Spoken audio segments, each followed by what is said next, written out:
혈룡인들은 3년에 한 번마다 하계로 내려와 세계정부 비가맹국을 습격한 이후 인간 사냥을 자행합니다. 그리고 인간 사냥이 끝이 나게 되면 그 나라는 세계정부의 차지가 됩니다. 그리고 38년 전 인간 사냥의 대상지는 갓벨리였습니다. 그리고 인간 사냥의 진행자는 이번에 선택된 건 세계정부의 비가맹국인 바로 이 땅 갓벨리. 수치란 걸 모르는지 신의 골짜기라는 이름이 붙여진 이 섬에는 풍부한 자원이 확인되었으며 여기서 매번 하는 인간 사냥을 해서 이 섬을 세계정부가 소유하게 되었습니다 라고 말합니다. 그러자 갓벨리의 국왕은 놀라며 어디서 멋대로 게임으로 국민들을 죽일 셈이냐, 여긴 우리들의 나라다 라고 말합니다. 하지만 그 순간 갈링이 나타나 갓벨리의 국왕을 죽여버렸고 진행자는 곧바로 어이쿠 잠시 기다려 주십시오 갈링성, 반칙입니다. 우승 후보 갈링성은 마이너스 1만 점부터 시작이라고 말하였고 갈링은 이 정도의 핸디캡은 있는 게 좋아 라고 말합니다. 그리고 이때 공개된 젊은 시절의 갈링은 샹크스와 매우 닮아있기에 갈링이 샹크스의 친부이거나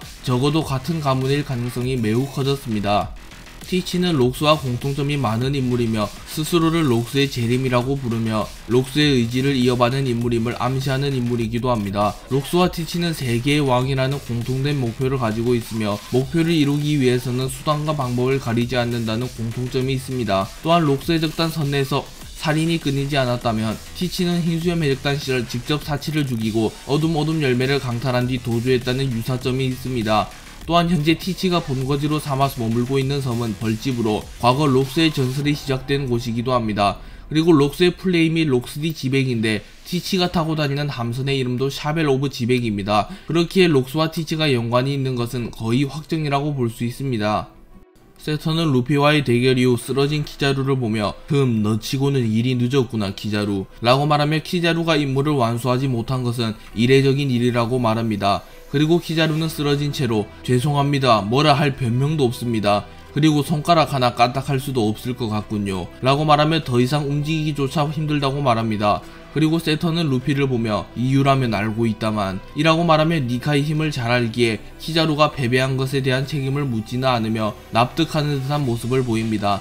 그리고 세터는 자신이 직접 루피를 죽이기 위하여 키자루와의 대결 이후 노인이 되어버리며 체력을 모두 소진한 루피를 노립니다. 하지만 그 순간 프랑키가 스트롱 라이트를 사용하여 루피를 멀리 밀어내는데 성공하였고 곧바로 루피를 회수하며 루피를 지켜내는데 성공합니다. 그리고 이를 본 세터는 오호라 협력형 해적단인가 라고 말하며 밀지모자 일당의 팀플레이를 칭찬해줍니다. 그리고 프랑키는 세계의 정점도 갖고 싶다는 건가, 우리 선장의 목을 이라고 말하며 웃습니다. 그리고 세터는 밀지모자 루피, 듀얼리보니 너희들의 참전은 확실히 예상 밖이었다만 이렇게까지 해군에게 둘러싸인 절망의 섬에서 탈출할 수 있는 운명이 있다면 꼭이나마 보고 싶구나 라고 말하며 루피가 정말로 세계의 운명을 바꿀 인물이라면 이 정도 위기는 간파할 수 있을 것이라고 말합니다.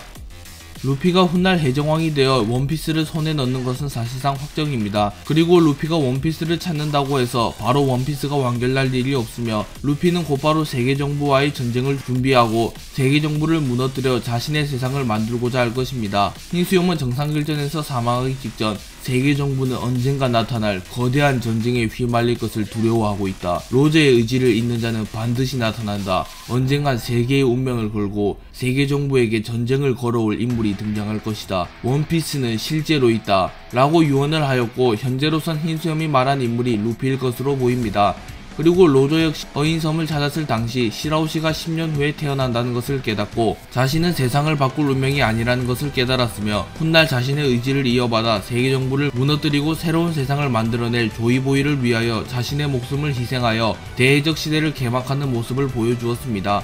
그렇기에 정황상 루피는 원피스를 발견한 이후 세계정부와의 최종 대결을 펼칠 것이며 그 싸움에서 루피가 이물을 꺾고 새로운 세상을 만들어낼 가능성이 높아 보입니다. 코라소는 아버지를 잃은 이후 정처 없이 또 돌아다니게 되었고 자신은 악을 처단하는 해군이 되고 싶다고 생각합니다. 또한 우연히 당시 해군 장교였던 센고쿠를 만나게 되었고 센고쿠는 대가 없이 코라소를 길러줍니다. 그리고 코라소는 해군에 입대한 이후 출중한 능력을 보여주며 순식간에 중령이 되었고 코라소는 돈키호테 패밀리에 잠입하는 임무를 부여받습니다. 그리고 도플라밍고와 코라소는 무려 14년 만에 재회하게 되었고 도플라밍고는 코라소를 자신의 패밀리에 받아줍니다. 그리고 코라손은 돈키호테 패밀리 앞에서 벙어리 연기를 하는데요. 그 이유는 코라손이 돈키호테 패밀리와는 입도 썩고 싶지 않기 때문이라고 밝혀졌습니다. 그리고 코라손은 돈키호테 패밀리에 뭣도 모르는 아이들이 들어올 것을 우려하여 일부러 아이들만 발견하면 아이들을 괴롭히며 강제로 돈키호테 패밀리에서 쫓아내버렸습니다. 조이보이는 아직 자세한 정보가 풀리지 않았으며 원피스를 남겼다는 것과 조이보이라는 이름을 사용한다는 것 정도만이 공개되었습니다. 그리고 조이보이라는 이름조차도 조이보이의 본명이 아닐 수도 있는데요. 우선 루피 역시 몇몇 인물들에게는 조이보이라고 불리고 있으며 조이보이는 이름이 아니라 이명처럼 묘사되는 경우가 많습니다. 대표적으로 카이도우가 자신을 꺾는 자가 조이보이라고 말한 것과 지니샤가 조이보이가 돌아왔다라고 말하는 장면이 있습니다. 그리고 조이보이는 D의 일족일 가능성이 매우 높기에 독자들 사이에서 조이보이 역시 이름에 D가 들어가는 인물일 가능성이 높다고 추정되고 있습니다. 이무는 과거 D의 일족들과 자신들이 겨뤄왔으며 D의 일족들은 자신들의 적이라고 단언하는 장면이 있는데 이는 조이보이가 D의 일족이었음을 암시하는 장면이라고 볼 수 있습니다. 그리고 현재 유력한 조이보이의 플레임은 몽키디 조이보이이며 조이보이가 루피의 먼 조상일 가능성이 있다고 볼 수 있습니다. 키자루의 공격으로 인하여 베가탱크가 추락하였고 세턴은 곧바로 베가펑크를 죽이기 위하여 베가펑크의 앞에 나타납니다. 그리고 베가펑크는 세턴성인가? 라고 물었고 세턴은 그렇다, 이미 죽었을 거라고 생각했다만 베가펑크 라고 말합니다.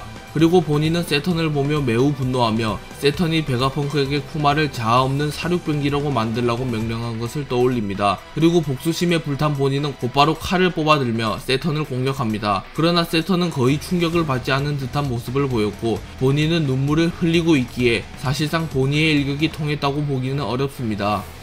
헤루석은 와노쿠니에서 생성되는 특수한 광물로 폐기 없이 악마의 일매 능력자를 간단하게 제압할 수 있는 광물입니다. 헤루석을 사용한 수갑을 채우거나 헤루석 감옥에 가둬버리면 악마의 일매 능력자는 순식간에 힘이 다 빠지게 되며 악마의 일매 능력을 사용할 수 없는 상태가 됩니다. 또한 헤루석을 이용하여 악마의 일매 능력자를 타격하면 악마의 일매 능력자는 몸에 힘이 다 빠지며 정상적으로 악마의 일매 능력을 사용할 수 없는 상태가 되기에 헤루석은 그야말로 악마의 일매 능력자들의 천적이라고 볼 수 있습니다.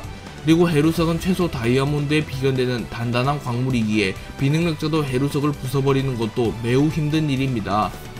티치가 에이스를 세계정부에 넘겨준 이후 세계정부 측에서는 에이스가 로저의 아들이라는 사실을 파악한 이후 곧바로 에이스의 공개 처형을 발표합니다. 그리고 이 소식을 들은 흰수염 해적단은 마린포드로 침공하게 되었고 세계정부 측도 당연히 가족을 중요시하는 흰수염 해적단이 마린포드를 침공할 것을 알았기에 거의 모든 정의의 힘을 소집합니다. 그리고 티치는 칠무의 자격으로 정의의 문을 개방한 이후 경비가 느슨해진 임펠다운을 침공합니다. 하지만 지옥의 지배자 마젤란을 만나게 되었고 마젤란은 히드라를 사용하여 순식간에 검은수염 해적단을 제압합니다. 하지만 시류가 마젤란을 배신하며 검은수염 해적단에게 해독제를 주었고 티치는 곧바로 임펠다운 레벨 6의 강력한 죄수들을 자신의 동료로 영입합니다. 그리고 티치는 잠시 루피 일행과 마주하기도 하였고 티치와 루피는 간단하게 합을 주고받았습니다. 아카이누는 도망친 쿠마를 바라보며 일전에 만났던 쿠마의 딸 보니와의 과거를 회상합니다.